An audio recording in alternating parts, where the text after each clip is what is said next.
going on, Washington football team fans? It's another video coming at you from the Washington Football Report and podcast coming at you from Washington Football Report. This is JD. We're going to dive right into this. It is literally Sunday morning, and I'm doing this very late because I've had a very busy week.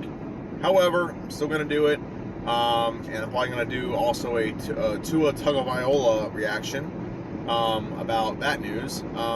But let's dive into this. So, Washington plays the Atlanta Falcons, okay? In Atlanta. And before I get started on that, though, please hit the subscribe button, notification bell, all that good. You know what I'm going to say.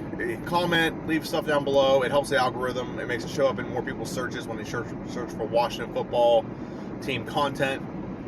And if you're listening to this on the podcast, please hit the follow button on the podcast, and you'll get notified every time I post a podcast. And without further ado, let's go. Washington versus the Falcons. Well, let's talk about Washington first. Injury report. I think Matt Ioannidis should be good to go. Benjamin St. Juice, I believe they said he has a concussion, so he may not play. So that means Torrey McTyer is probably going to play. Maybe Daryl Rogers, or Roberts, whatever his name is. He'll probably play. Hopefully not Troy Apke. I don't trust him at the corner position just yet. So those guys are available. Those guys will be playing because Benjamin St. Juice has a concussion. He's in concussion protocol. Good news is we do get Curtis Samuel off of IR this week. I think he'll be a huge dynamic. I think he's really the missing piece of the offense, if I'm being bluntly honest. That's what I honestly think. And the reason why I think that is because right now we have Deami playing the 2, we have Cam Sims playing the 3, we have McLaurin obviously is the 1. And I don't think either one of them. I don't think Deami Brown's a 2. I don't think Cam Sims is a 3. He had to play a 2 a lot last year and did okay in some spots, but he's not a 3. He's more like a 4. He's a 4th receiver. And getting Curtis Samuel back slides him into that 2 slot, and it really opens up our offense because he can run the ball. He can do wide receiver screens. He's very fast. He can get behind the defense. And I just think it's going to put everyone else in more of a comfortable role. I don't think Deami Brown is comfortable in the 2 spot, especially as a rookie. And I don't think Cam Sims, I don't think he's uncomfortable there. I just think he's just better against, the 3rd and 4th best cover guy on the team rather than the 2nd or 3rd best. So I think that's going to help our offense immensely. What will help, and if you watch my last video, I'm going to say this again. If our idiot offensive coordinator gets the ball to our dynamic players more, we're going to have success. The problem is we're not getting the ball to our dynamic. The easiest way that you as a football team can get the ball to your best offensive weapon is to hand the ball to them. The defense cannot stop you from turning around and handing the ball to Antonio Gibson. Antonio Gibson is one of our most dynamic players, like by far, not even close. One of our most dynamic. And he's running the ball 12 times a game, 13 times in one game, 12 in another. You're running the ball 20 times week 1. That was good. But you should have ran him more. I mean, seriously, good teams take what's working and run with it. Antonio Gibson is averaging almost 5 yards a carry. And you're only handing the ball a couple times. In the last game, he had 1 catch for 75 yards. Didn't throw the ball to him ever again. How does that not make sense? How does that make sense to anyone who is trying to defend our offensive coordinator? That we get a guy who caught the ball 1 time, caught the ball 1 freaking time, and he ran the ball he took a screen that was 3 yards behind the line of scrimmage and took it and made a house call out of it. And you're never throwing that ball to the guy again. Okay, I'm not advocating for the guy to be fired, but that conversation needs to at least come up and say, explain to me why you're not doing this. Explain to me why you're not taking our best offensive player, one of our best for sure, and exploiting him more. And only getting up 21 points in the game. There's a reason why you're only getting 21 points in the game. It's because McLaurin gets the ball 4 times, Gibson gets the ball thrown to him 1 time, and Logan Thomas gets the ball thrown to him 5 times. And you run, and on the same, I'm actually a little bit mad about this. I watched the coaching film. And I watched actually someone break it down. I don't remember who it was, but someone broke down the game film. And in the same series, in the same exact series, they ran the same play 2 times in a row to try to convert on to get a first down in the opening series of the game. Our opening series, not the opening series, but our opening series against Buffalo. You ran the same play 2 times in a row. Why? Do you not have an imagination to get the ball elsewhere? Some people say it's scripted. Okay, it's scripted to run the same play 2 times in a row. That is stupid. That is stupid. I'm starting to get very upset, like, just talking about this. So this is the excuse we get for the play calling we have. It's scripted. Okay, your first 15 plays are scripted. Okay, so we get a first and 8, first play of the game, first 8 yards roughly. Second play of the game, we run some kind of rub route, which didn't work. Third play of the game, we get another rub route, which didn't work because one of our players didn't run it right, and they ended up getting a pass interference call. I mean, technically the play worked if you want to get technical, but they called a penalty on it. Why? What in your right mind is, if you're scripting your plays, are you scripting plays that are the same exact play back to back? Don't use that excuse. This is horrible play calling. I'm serious. Like, if you watch the press conference with Scott Turner, he says he scripts his first 10 plays. I'm like, I would look at that. I'm like, okay, so you scripted the same play back to back. And I would love to see his reaction to that. Like, what? I'm like, yeah. Well, if you script your plays, that would mean you scripted your play, the same play back to back, because the second time you ran the play, you converted technically, but you got a 15-yard, you got a pass interference penalty. So did you scripted the same play back to back because you knew you were going to be third and 1 or 3rd and 2 or whatever? That's just dumb to me. He must think that the media and us as fans are stupid to say that he scripts those plays. So the logic there is that he scripted the same play back to back like that. That's just stupid. That's dumb, stupid, especially against an elite, I don't want to say an elite defense, but an elite team like the Buffalo Bills. If he did that, he's stupid. If he didn't do that, why would you run the same play back to back? Why wouldn't you first off, why wouldn't you just run the ball again? Antonio Gibson really ran the ball for 8 yards or 9 yards. Why wouldn't you just turn and hand the ball one more time? Like, it's just logical stupidity to me with our offensive coordinator. You know what most offensive coordinators do when you get like a 2nd and 1 or 2nd and 2? They take a shot deep. They let that defense know we're going to attack them. We're going to attack you vertically. Okay, that way the next time they have a 2nd and 1, they play back so they can easily hand the ball off and then get a first down. That's what a good offensive coordinator sets up. The problem is we don't have a good offensive coordinator, and I'm getting off on a tangent here. I'm sorry, but that is just a tangent to me. That is just something to me that I'm very passionate about, and it really frustrates me how bad an offensive coordinator we have right now. Scott Turner's horrible. Scott Turner's horrible. A good offensive coordinator runs the ball and uses that run to set up things. And he uses other plays to set up things too. For example, like I just said, on 2nd down, on the first drive of the game, on 2nd and 1, if he has you have 2 options there. The third option is the worst option he took. I'll give you 3 options. 1, you run the ball. It's 1 more yard. You guy just ran for 9 yards. You're gonna say you can't get 1 more?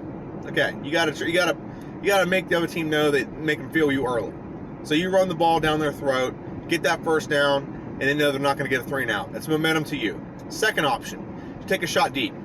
It's only 1 yard to get. You might be able to run it on 3rd down or run a rub route on 3rd down to convert and move the sticks. But you run it deep because 1, you may get a shot deep and get a touchdown, or at least get a huge gain early in the game to set the tone. Or at least the defense is like, okay, on 2nd and short, they may go deep. We're going to have to play back a little bit.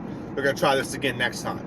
And then your next 2nd and short or whatever is an easy conversion because you have the defense planted in their mind that, hey, they may take a shot here. But no, what does Scott Turner do? The third worst option is run a pass play, a rub route that could potentially get us like a 15-yard penalty. That's what he does. And yeah, that's what he does. And we get a 15-yard penalty or a 10-yard penalty, whatever it was. And then we end up getting a 3 and out, technically. I guess it was like 4 and out since we ran like more than 3 plays. But regardless of that, that's how bad our offensive coordinator is. He's not setting stuff up for the future play calling that he has. He's not trying to score now. He doesn't I don't know. It's very frustrating. That's all I'm going to say. I'm not going to go off on a tangent anymore. I apologize. It's not that this video is about it. It's about our preview with the Atlanta Falcons. We have a lot of offensively dynamic players. We have Terry McLaurin, who is offensively dynamic. He's a very good player.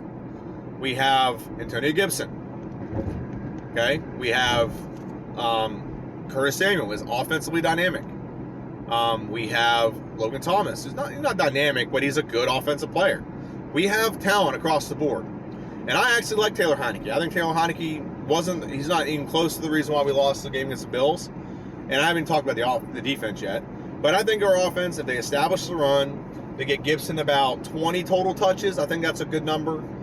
20 touches, I think 20 runs and then 5 catches would be smart, but I don't think we're going to do that. It also doesn't help. The problem is we get behind early and we can't run the ball anymore. But again, why don't you throw the ball to the guy that has a 1 catch for 70 yards? Never throw it to him again. Doesn't make sense. Defense. This needs to be the game where our defense gets right. We have a very non-mobile quarterback. He's not fast at all. He's a decent quarterback. He gets the ball out quick because I think just avoid getting sacked. Our defense needs to get right now. Our defense has been playing very selfish. Okay? You have 2 guys in the middle that are not playing selfish. They're playing assignment football. They're playing their lanes.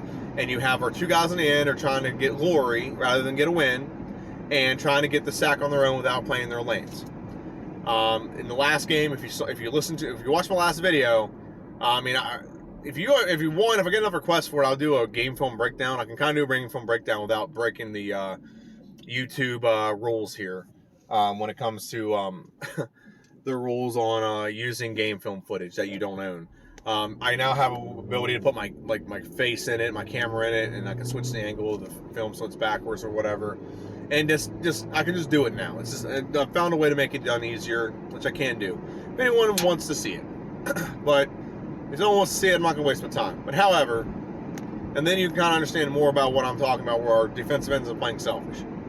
Our linebacking core. I mean, we drafted Jamin Davis because he had a very good game where he slowed down Kyle Pitts. Kyle Pitts hasn't done anything yet since he's been in the league, so I don't know if that's a worrying indictment. But Kyle Pitts is good, and there's a lot of rumors that he's probably going to get his first touchdown, which I can't argue that. But I think Jamin Davis will do a decent job covering him. Him and the safeties will mix and match and cover. Hopefully this week we actually do a little bit of man-to-man press coverage, getting in passing lanes rather than this passive drop back into a zone 15 yards deep and just let him go underneath the entire game. It's just not good. A good quarterback will pick that apart. And as much as I'm not the biggest fan of Matt Ryan, especially in fantasy, the last two times I've had him in fantasy, he's been horrible. So I'm not even going to do that. I'm not going to do that to myself. But I don't like him. He can be decent. Maybe it's the offense he's in. Maybe it's the fact his team's in disarray. The last 3 or 4 years since the Super Bowl, they've been in disarray. I don't know. But in a general sense, I think we can get after Matt Ryan. Their running game is not going to be non-existent. I have Mike Davis in fantasy, and as much as fantasy thinks he's going to get 15 points, which means it's about maybe a couple catches. That might be why they think that. But he's not going to get that many rushing yards. The one thing I can say about Washington's defensive line is they can stop the run. They can stop the run pretty well. Last week, they were just gassed so much, and they got a lot of runs late, so it makes it look like they couldn't stop the run, but they were stopping the run for the most part of the game. It was a passing game that killed us because they converted on 3rd downs, and they converted big on 3rd downs. 3rd and 15 on the first drive, boom, get a first down. What's the start? 17 yards through the air, uncontested catch, and then he just dives forward, make sure he has enough for a first down with the sticks. Instead of getting off the field, that's what we do. And then we had pass interferences, so on and so forth. I'm not going to get too much into that right now. But that's what Washington has to do to win this game, is they have to be able to get to the quarterback. They have to smother the run. They've been doing the strategy. If you watch my first video, Washington has been doing the strategy that I suggested early in the season that we should do to win games. Smother the run, force teams to be one-dimensional, and then get to the quarterback. The problem is, well, we're doing half of that. We're stopping the run, and then we're forcing teams to pass. Then they're like, oh, shoot, we can just pass all day on this defense. And then they just abandon the run altogether because passing is way more effective. Because we can't get the quarterbacks, and we're playing a soft zone, so they have all the time in the world to let the play develop, and then just start picking us apart. And that's pretty much what happens. So that's what happens, and that's the crux of what's going on with Washington. Is their defense can't get off the field on third downs, and they stop runs and they force teams to pass, and then the teams realize, oh God, we can just pick this defense apart because we're not playing aggressive enough and we're not playing fundamental football. So, I think Washington can get right this week. They can. The question is, will they? I mean, that's all ultimately the question. I do think we win this game. I think we win this game. If they get right the way they're supposed to be, if they play the way they're supposed to play, this would be a rout. I think we would win this game like 34-13 or 17 or something like that. We would win by double digits. I think that's definitely a possibility if we get to that if we play the way we're supposed to. I also see this being a close game because our defense can't get off the field. And Taylor Heineke puts up points, but our defense can't stop them. So it's like a 28-25 game or something like that, or like a close game like the Giants game.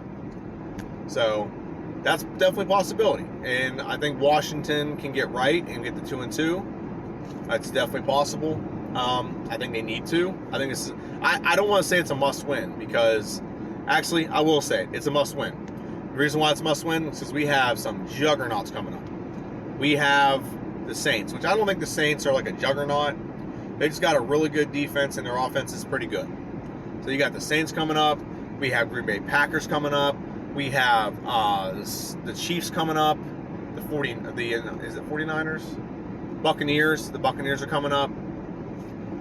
So we have a handful of teams that we're playing that are very good. We have I think the Raiders are after our bye week, so I don't think that's one coming up.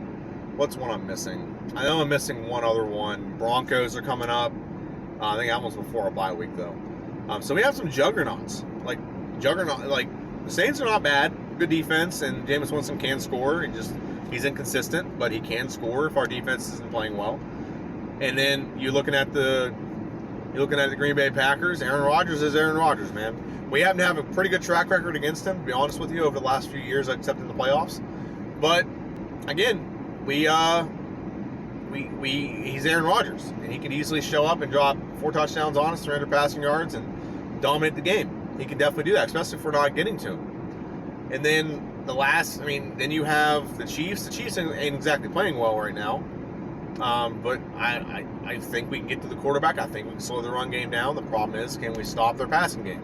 And I think we can score on them. Everyone's proven they can score on the Chiefs, so that's not an issue. So it's definitely possible, all those games, but we have to get a win now. Get ourselves 500, get ourselves in that mindset of believing. Because if we lose this game, guys, it's going to start looking like we're going to be like 1-7 going into our bye. I think our bye is week 8, or it's after 8 games, or it's during week 8, or one of the two. We're 1-6 going into our bye, looking at the schedule we have ahead of us. Okay, we got to get our defense right, and this is the game you have to do it. We've already lost one game that I think we should have won. Honestly, Buffalo, I thought Buffalo beat us. At the beginning of the season, I thought Buffalo would beat, not in the fashion they beat us, but I thought we'd beat San Diego. I thought we'd beat the Bills, or the Giants. Then I thought we would lose to the Bills, because the Bills are a good football team. They're Super Bowl contenders. And every week I try to be as optimistic as possible. That's my thing. I'm just that kind of person. But at the beginning of the season, I made a prediction for every game, like what Washington would end up doing in the long haul, and I thought we would lose the Bills. And I think we would beat a couple of these guys. I think we're going to have to beat a team we weren't anticipating beating to make my prediction more accurate. So, like, for example, we're going to have to, I don't remember it off the top of my head. I think I had us beating Denver. I think I had us beating, I don't remember what it is off the top of my head. I really don't. But we're going to have to upset some teams, is basically the best way to put it, to even out that schedule that I anticipated. The thing is, the back half of our schedule is not crazy bad, because we have 5 division games, which is good because our division's not very good. The Giants, again, Eagles, feel like they're a little bit better than the Giants, but they're not much better. and then we have Dallas, which I think we can still beat Dallas. By then we'll have a lot of things right. We'll have a lot of things corrected, so we'll be able to be a more competitive team against Dallas. So, but this is my video. This has been the Washington Football Report podcast / video on YouTube. And if you can hit the subscribe button, notification bells, all that good jazz. And want to tell everyone, hail to the Redskins, and have a good one. See ya.